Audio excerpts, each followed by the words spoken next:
Hello po ulit, kamusta po kayo? Kamusta po sa inyo lahat dyan? At lalong-lalo na po sa mga napatambay lang dito at napasilip. Welcome po sa channel natin.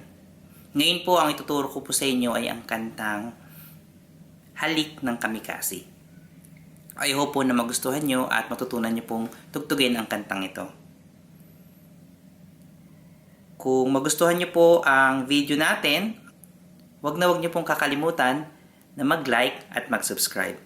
I-hit nyo rin po ang bell button natin para po maging updated po kayo sa mga susunod pa pong mga guitar tutorial natin.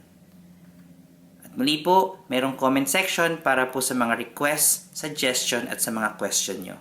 Maraming salamat po. Simulan po natin to.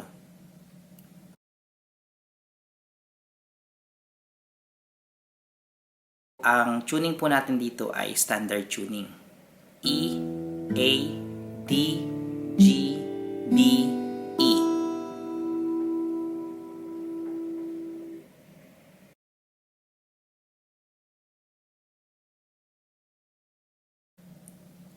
Sa intro po ng Halik,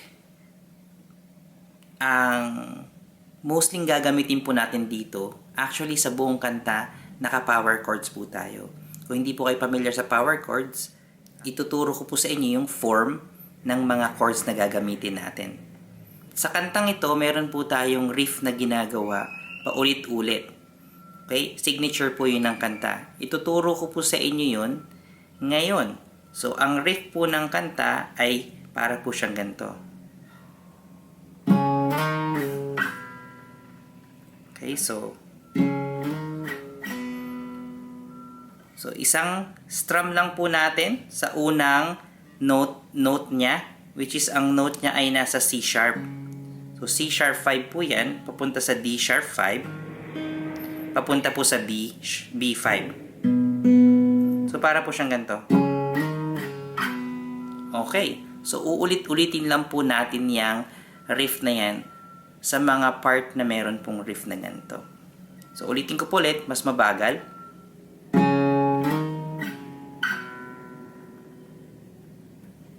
Okay. So, ngayon po, ang chords po natin dito ay B5.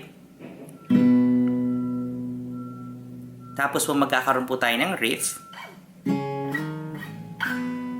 Tapos ang chords po natin dito E5, B5, F sharp 5, and G sharp 5. Tapos E5, B5, F sharp 5, at 2 times po natin gagawin yon. Tapos po magre-resolve tayo sa E5.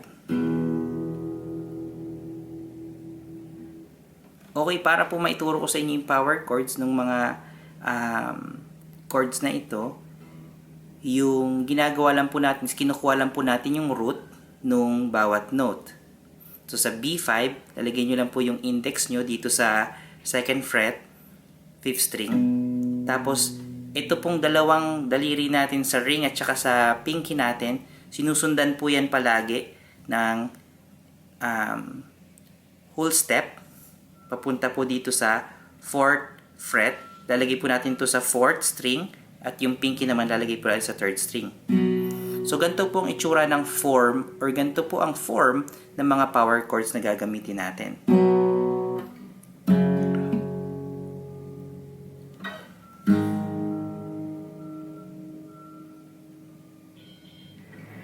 Sa E5 po natin, ipipress lang po natin itong 5 at 4. Kasama po natin titibahin yung number 6. Ayan po. So, kung tutugtugin po natin siya, para po siyang ganito.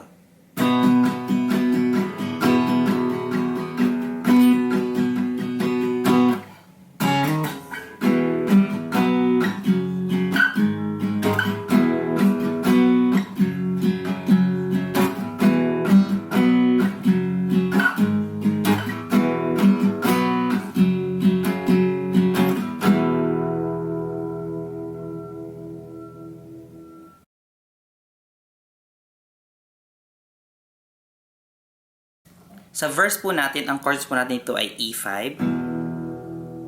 Tapos ulitin lang po natin, E5. Tapos F sharp 5. Tapos G sharp. Ang gagawin po nating form dito ay ilalagay lang po natin tong ring finger natin dito sa 6th string ng 4th fret. Tapos yung index po ilalagay po natin siya 2nd fret, 5th string. Ito pong pinky, may iwan lang po yan dyan. 4 times po natin to gagawin. Tapos magre-resolve po tayo sa E. Tapos gagawin po natin yung riff natin.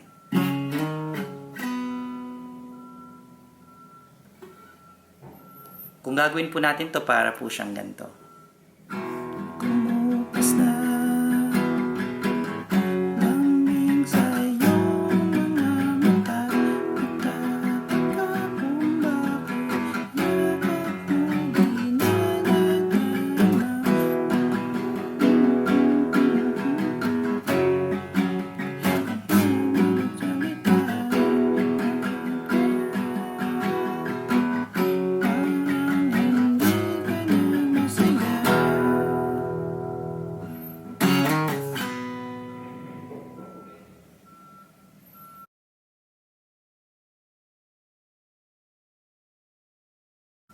Sa chorus po natin, ang chords po natin dito ay E5, B5, F sharp 5, and G sharp 5. Tapos ulitin po ulit natin, E5, B5, F sharp 5, at 4 times po natin to gagawin. Tapos magre-resolve po tayo sa E. Kung papansin niyo po, para lang po siyang yung part sa intro natin. Kung kakantahin po natin, para po siyang ganito. Ika'y mga tauhan, umalis ka agad nang hindi nagpapaalam. Sabi mo hindi kita mamamiss, ay pumipiliin. Ika'y mga tauhan, umalis ka agad nang hindi nagpapaalam. Mamamiss,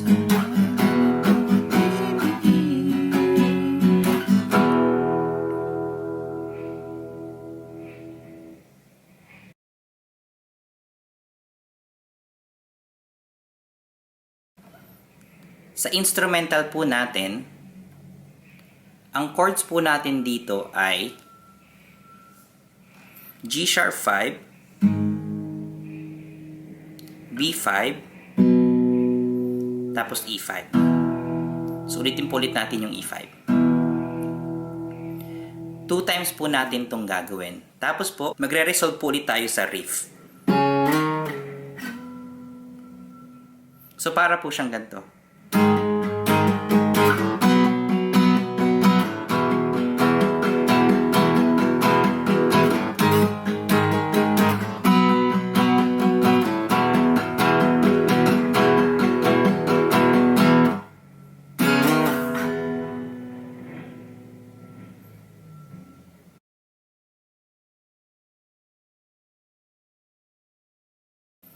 Sa outro po natin, ang chords po natin dito ay E5, B5,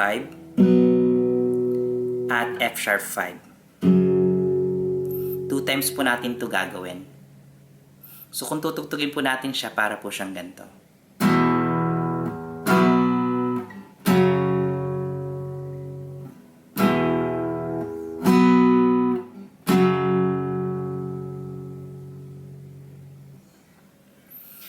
Maraming salamat po, at dyan po matatapos ang kantang Halik ng Kamikasi.